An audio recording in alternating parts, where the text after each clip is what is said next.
हम सब सुखी रहे, हम सब रोग मुक्त रहे। तो ये तो थी श्रीनगर से ताज़ा तस्वीरें, जहां पर 10वें अंतर्राष्ट्रीय योग दिवस का मुख्य आयोजन हो रहा है माननीय प्रधानमंत्री नरेंद्र मोदी जी की गरिमामय उपस्थिति में। और हमने देखा कि वहां सबने मिलकर योगाभ्यास किया, कॉमन योगा प्रोटोकॉल। बिल्कुल, योग का प्राचीन जो ज्ञान है, जो अभ्यास है, उसका आज जश्न उत्सव हम मना रहे हैं। और स्वयं और समाज के लिए योग, ये इस बार की थीम है। और आपको पता ही है कि भारत सरकार में आयुष मंत्रालय है जो इन पर फोकस करता है। इस समय श्रीनगर से ये फिर से ताज़ा तस्वीरें, आइए सुनते हैं माननीय प्रधानमंत्री जी को।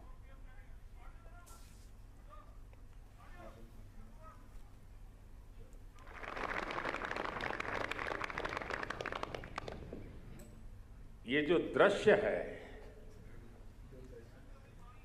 ये पूरे विश्व के मानस पटल पर चिरंजीव रहने वाला दृश्य है।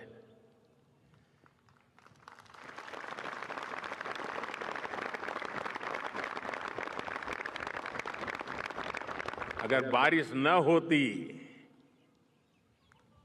तो शायद इतना ध्यान नहीं जाता जितना बारिश के बावजूद भी। और जब श्रीनगर में बारिश होती तो ठंड भी बढ़ जाती है। मुझे भी स्वेटर लगाना पड़ा।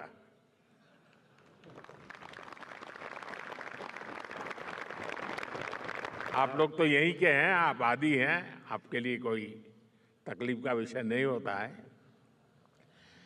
लेकिन बारिश के कारण थोड़ा विलंब हुआ, हमें इसे 2-3 हिस्सों में बांटना पड़ा। उसके बावजूद भी विश्व समुदाय को सेल्फ के लिए और सोसाइटी के लिए योगा का क्या महात्म्य है, योग जिंदगी की सहज प्रवृत्ति कैसे बने। जैसे टूथब्रश करना हमेशा का क्रम बन जाता है, बाल संवारना हमेशा का क्रम बन जाता है, उतनी ही सहजता से योग जीवन से जब जुड़ता है, एक सहज क्रिया बन जाता है, तो वो प्रतिपल उसका बेनिफिट देता रहता है। कभी कभी जब ध्यान की बात आती है, वो योग का हिस्सा है, तो ज्यादातर लोगों के मन में ऐसा रहता है कि कोई बड़ी स्पिरिचुअल जर्नी है, कोई अल्लाह को प्राप्त करने का या ईश्वर को प्राप्त करने का या गॉड को प्राप्त करने का, साक्षात्कार करने का एक कार्यक्रम है। और तब जाकर के लोग, अरे भाई ये तो मेरे से नहीं हो सकता, मैं तो सामान्य मानवी हूं, वो रुक जाता है। लेकिन अगर इसको सरलता से समझना है, ध्यान को, जो बच्चे स्कूल में पढ़ते होंगे, हम भी जब स्कूल में पढ़ते थे, दिन में 10 बार हमारे टीचर कहते थे, भाई ध्यान रखो जरा, ध्यान से देखो, ध्यान से सुनो। अरे तुम्हारा ध्यान कहाँ है? ये ध्यान जो है ना, वो हमारे कंसंट्रेशन, हमारा कितना फोकस है चीजों पर, हमारा मन कितना केंद्रित है, उससे जुड़ा विषय है।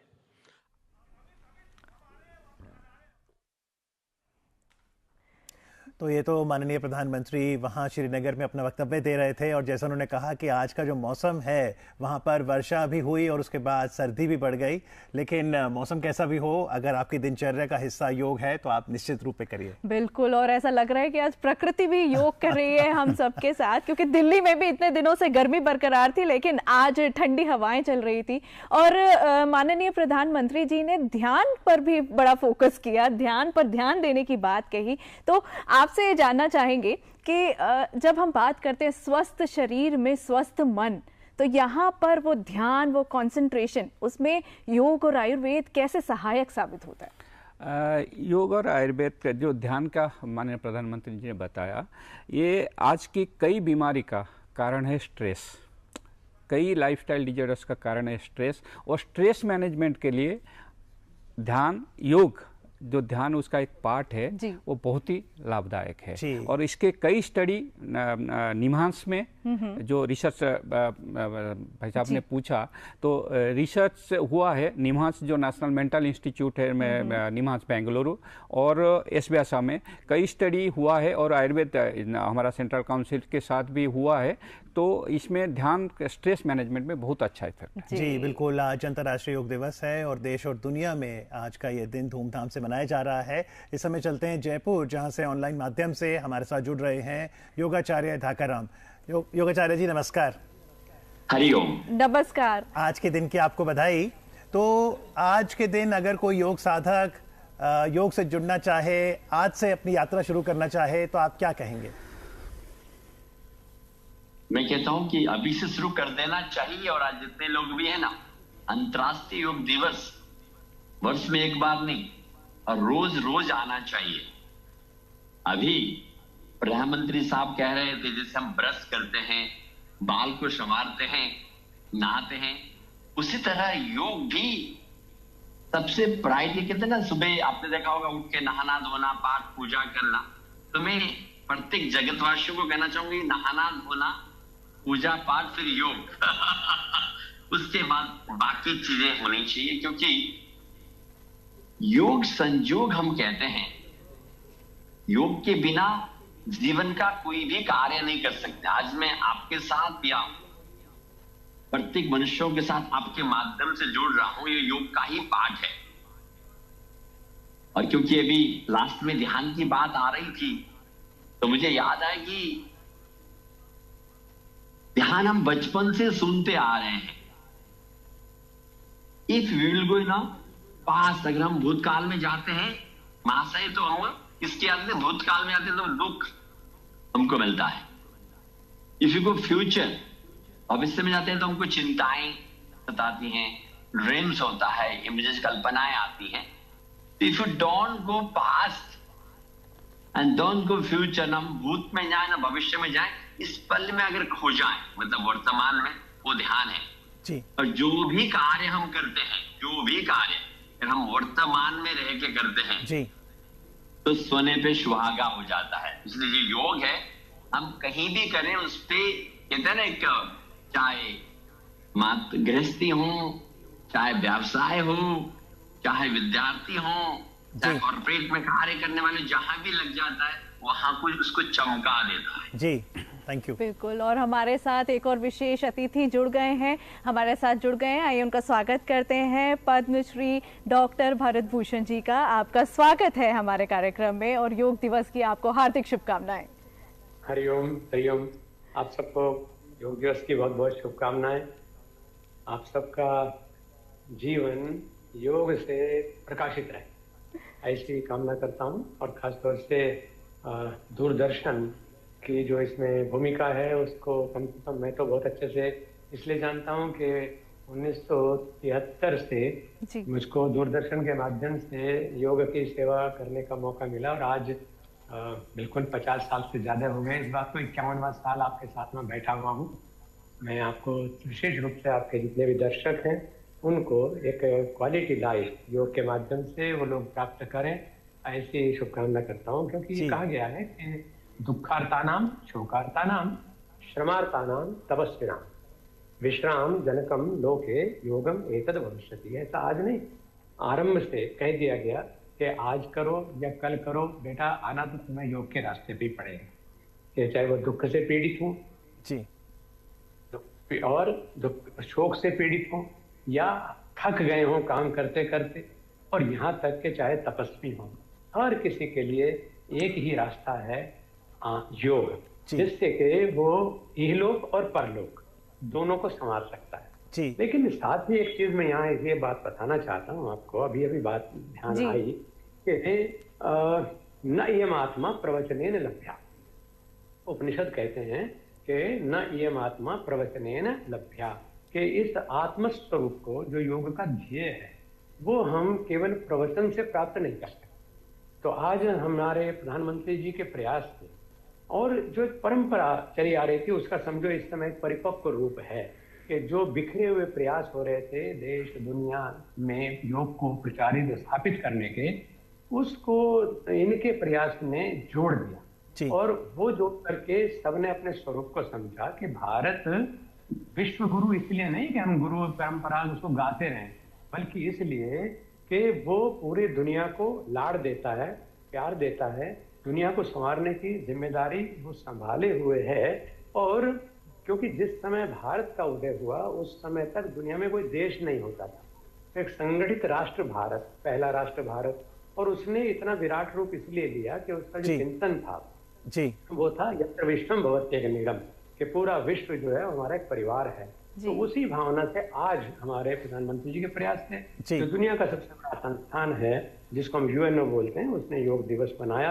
अब जरूरत इस बात की है कि उसको हम बड़ा विस्तार दें और जो योग का सही स्वरूप है कि उसको हम आचार में लाएं, अभ्यास में लाएं, वो कार्य शुरू हो जाए। गुरुदेव जी, आपने योग के फील्ड में उत्कृष्ट योगदान दिया और 1991 में आपको पद्मश्री पुरस्कार से सम्मानित किया गया।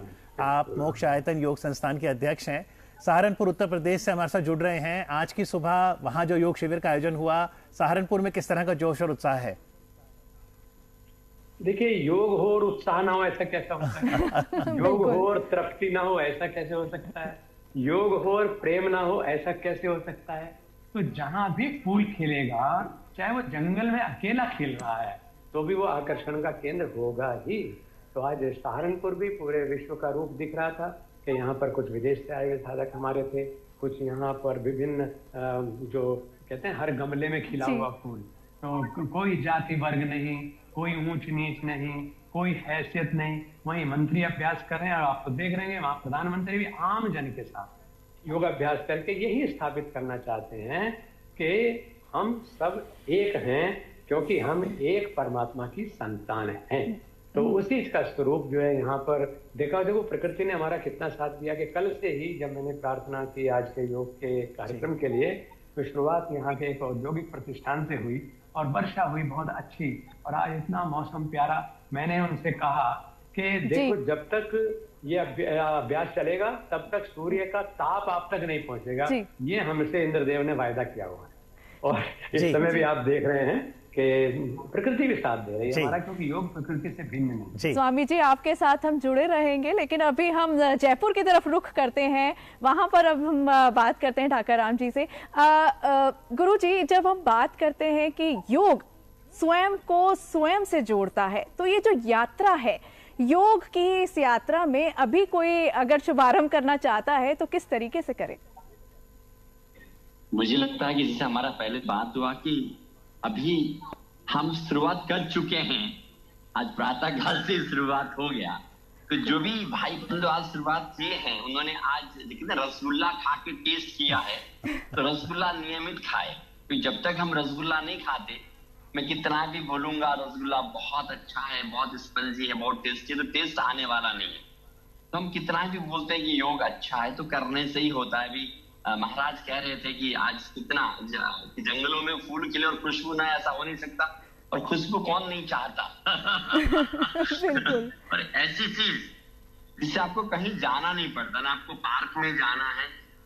देखिए कितना आसान है योग आसन करना, 2x6 का मैट हो जाए तो संपूर्ण आसन आप कर सकते हैं, प्राणायाम कर सकते हैं, और अंत तो कहता हूँ ध्यान में ही रहना है, क्योंकि जो भी हम कार्य करते हैं ध्यान के साथ ही कर सकते हैं जी। और मुझे लगता है योग से आसान इस दुनिया में कुछ भी नहीं है। आप बोलते हैं कुछ नहीं, गाड़ी में बैठे हैं, आप आंखें बंद करके लंबे गहरे श्वास ले सकते हैं, घर में सोफे में बैठे हैं, कहीं भी आप स्टूडियो में बैठ के भी थोड़ा जी तो आप कहीं भी बैठ के आप इसको कर सकते हैं। तो मैं सभी से कहूंगा कि योग तो शुरू हो, इसे आता योग अनुशासनम, अनुशासन शुरू हो चुका है और सभी लोग आज से करेंगे नहीं, करना है, करने का भाव चाहिए। We can do aeroplane, we can do train, we can do bus, we can do taxi, wherever we want to do, जहां चाहा वहां रहा। अब श्वास लेने के लिए कहाँ जगह चाहिए मुझे बताइए? भगवान ने, प्रकृति ने हर जगह दे रखा है, तो आंखें बंद करें। मैं कहता हूँ प्राणायाम नहीं भी आता कोई बात नहीं, प्राणायाम भूल जाइए, लेकिन लंबे गहरे श्वास Thank तो ले you. सकते हैं ना। जी जी शुक्रिया। जी। अब देवभूमि ऋषिकेश की तरफ हम रुख करते हैं, जहाँ से हमारे साथ अमृत राज जी जुड़ेंगे, लेकिन उससे पहले आपसे जानना चाहेंगे अभी कि कहा जैसा कि अभी गुरुजी ने कि शुरुआत करने की बस ठानने की जरूरत है, तो जो बच्चा आज हमारे साथ जुड़ा है, जो हमारे साथ जितने व्यूवर्स जुड़े हैं, उनको आप किस तरीके से प्रोत्साहित करेंगे आज? मैं इसी तरह से प्रोत्साहित करूंगा कि योग इज इरेस्पेक्टिव, सब कोई बच्चों से लेके वृद्ध तक सबके लिए योग फायदामंद है। आज के स्कूल में, कई स्कूल करिकुलम में योग आ चुका है। योग जो आज के बच्चों के जो एग्जाम टाइम के स्ट्रेस रहता है उसको मैनेजमेंट करने के लिए योग बहुत फायदामंद है। और जो physical exercise, minimum physical exercise वो योग थ्रू से हो सकता है। योग कुछ लंबा टाइम के लिए नहीं, जो एक योग प्रोटोकॉल, कॉमन प्रोटोकॉल है उसको मैनेज करें। और जो एडल्ट है, एडल्ट के लिए योग तो फायदामंद है ही, फिजिकल, मेंटल और स्पिरिचुअल तीनों। और एजड लोगों के लिए पर्टिकुलरली जो ये हमारे आजकल पीसीओडी, एक कॉमन डिजीज, गायनिक डिजीजर, जिसमें योग बहुत ही फायदामंद है। मतलब योग किसी में फर्क नहीं करता, योग सबको लाभ पहुंचाता है। That's right. So yoga gives us holistic health. Yoga is an ancient technique for well-being, and it originated in India, and internationally everyone is benefiting from it.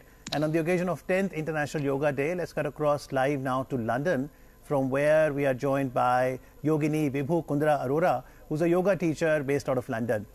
Vibhu, joyful greetings of the day. What's the buzz like in London related to International Yoga Day?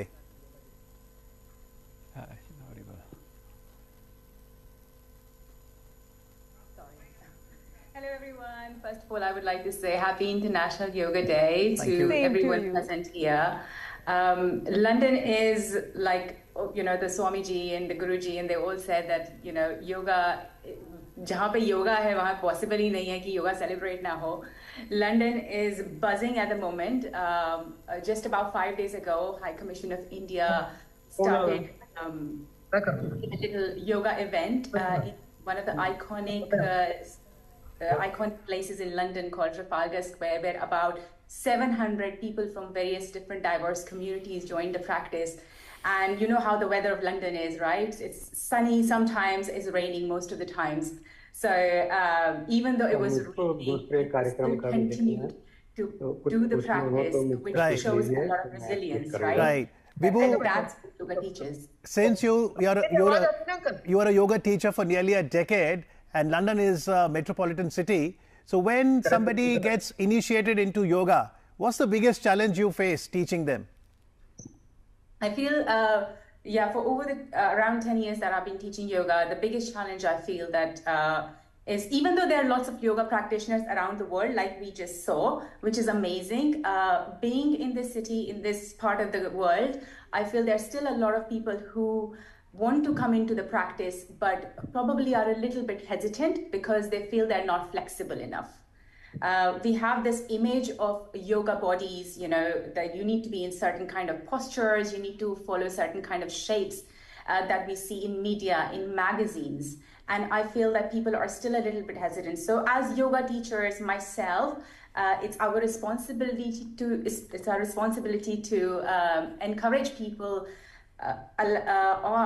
encourage them, motivate them to love themselves, love their bodies, inspire them to take up the yoga practice, through different mediums, by giving them accesses in terms of, so for example, you know, if someone can't do Adho Mukha Svanasana, right, then you give them, accessibility to going to a wall, they can go to a chair, they can use yoga props, blocks. So it's not about just getting into the posture, but it's about journey into the posture, trying to reach towards your goal, towards your aim. Vibhu, we saw those pictures where you were practicing yoga with children as well. Do you think today is a day where the entire family can come together and practice yoga as a family tradition? Yes, absolutely. I love practicing yoga with my children. I do yoga every single day in the morning. And my children, before going to school, they join me for the practice. They jump on the mat. My daughter, who's only 2.5 years old, she knows all the yoga postures. And we do Brahmari Pranayam together. We do Om chanting together at times. It's a great way to bring families together. And you know, these days, everyone is on their phones. They are so busy. It's nice sometimes to keep those phones aside and come together as a family, practice yoga together, you know, to really have more meaningful relationships with each other. It can create a nice bonding and nurturing environment for everyone in the family. That's right. That is what Vasudhaiv Kutumbakam is all about, and you are an ambassador of Indian culture. Let's together celebrate India's soft power. Thank you very much, Vibhu, for joining us on DD Morning Show today. Thank you. Thank you so much. Thank you so much for having me. तो children are also enjoying yoga और जब हम कहते हैं कि नींव मजबूत हो तो आपका कहते हैं ना जो इमारत है वो भी मजबूत रहती है। तो वो जो नींव मजबूत है उसके लिए क्या सही एज है, उस नींव को योग सिखाने के लिए क्या सही उम्र है, कब से शुरुआत की जाए? नहीं, योग का कोई ऐसा उम्र नहीं है। 5 साल के बच्चे से लेके मैं 70-80 साल के वृद्धावस्था, आपने देखा होगा 100 साल उम्र में भी लोग योग करते हैं और स्वस्थ रहते हैं। स्वस्थ रहने के लिए योग करना कोई वयस का ये नहीं है।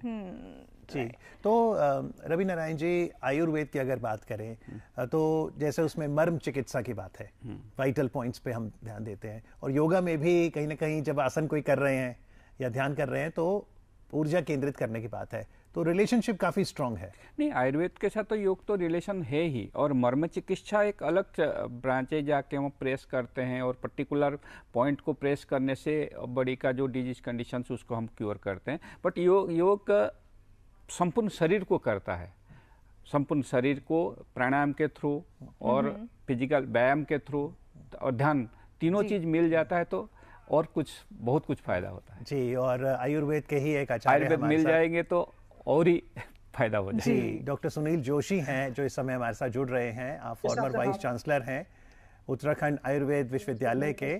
सुनील जी नमस्कार, ग्रीटिंग्स ऑफ योगा डे। नमस्कार। नमस्कार, बहुत बहुत शुभकामनाएं सभी को, अंतर्राष्ट्रीय योग दिवस की बहुत बहुत शुभकामनाएं। जी, अभी हम मर्म चिकित्सा की बात कर रहे थे, तो थोड़ा बताइए मर्म चिकित्सा से कैसे लाभ मिलता है आम जन को? देखिए, हमारे शरीर में 107 प्राण की ऊर्जाओं के केंद्र होते हैं जिनको हम मर्म बिंदु कहते हैं। और एक सामान्य है कि जब हम आयुर्वेद और योग की बात करते हैं तो these are the co sciences and the parallel sciences, but in between these two sciences marma science is the very important to these sciences. दोनों विद्याओं को यदि मिलाने का एक बहुत महत्वपूर्ण बिंदु होता है तो उसको हम मर्म विज्ञान कहते हैं। जैसे आप देखते हैं कि जब भी कोई हम यौगिक पोस्टर करते हैं तो ultimately just we are stimulating some specific point of the body.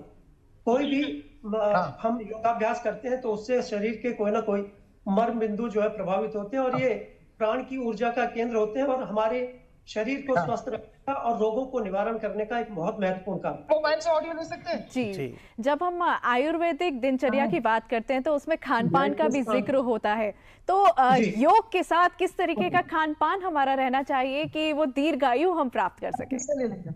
देखिए, आहार, निद्रा और ब्रह्मचर्य 3 बहुत उपस्थित जो हमारे जीवन के बहुत महत्वपूर्ण भाग रहते हैं, तो उसमें आहार का अपना बहुत होता है। तो ऋतुभुक, हितभुक और मितभुक, जो हमारे ऋतु के अनुकूल हो, जो हमारे लिए हितकर हो, जो हमें इजीली डाइजेस्ट होता है, वैसे भोजन का इस्तेमाल हम लोगों को करना चाहिए। और आज के संदर्भ में विशेष रूप से ये कहना बहुत जरूरी है कि जितनी भी चीजें जो प्राकृतिक रूप से उपलब्ध होती हैं, उनके अनुरूप होती हैं और जो सामान्य रूप से इजीली डाइजेस्ट होती है, उन चीजों का हमें इस्तेमाल करना चाहिए। और मैं समझता हूँ कि पूरा आयुर्वेद, चरक संहिता है, हमारा अष्टांग आयुर्वेद है, अष्टांग संग्रह है, अष्टांग हृदय है और सुश्रुत संहिता, इन सब में हमारे आहार के विषय में बहुत सारे नियम लिखे गए हैं कि कब भोजन करना चाहिए, कैसे करना चाहिए, कितनी मात्रा में भोजन करना चाहिए और किस किस उम्र में कैसा कैसा करना चाहिए, क्योंकि जो ये पांच भौतिक आहार होता है, इसी पर हमारे शरीर का जो त्रिदोष और धातुएं निर्भर होती हैं और इन्हीं के आधार पर हम इसको बिगाड़ भी सकते हैं और इसका नियमन भी कर सकते हैं। यदि हम कोई जो भोजन है जो हमारे दोषों को बढ़ाने वाला करते हैं तो दोष बढ़ सकते हैं, और यदि हम इनको ठीक ढंग से इसका उपयोग करते हैं तो हम अपने शरीर की दोष और धातु और मलों को नियंत्रित कर सकते हैं। इसलिए आहार का पूरे आयुर्वेद में भी और हमारे पूरे जीवन में एक बहुत महत्वपूर्ण स्थान होता है। जी, बहुत बहुत शुक्रिया डॉक्टर सुनील कुमार जोशी, आज अंतर्राष्ट्रीय योग दिवस के उपलक्ष्य में डीडी मॉर्निंग शो पर जुड़ने के लिए। Thank you very much. Thank you. और यहाँ दिल्ली स्टूडियोज में हमारे साथ वैद्य रवि नारायण आचार्य जी मौजूद हैं। आप डायरेक्टर जनरल हैं central council for research in Ayurveda sciences से। सर, आयुर्वेद में जब आप कोई दवा देते हैं तो आयुर्वेद की दवा को लेने का सही तरीका क्या है?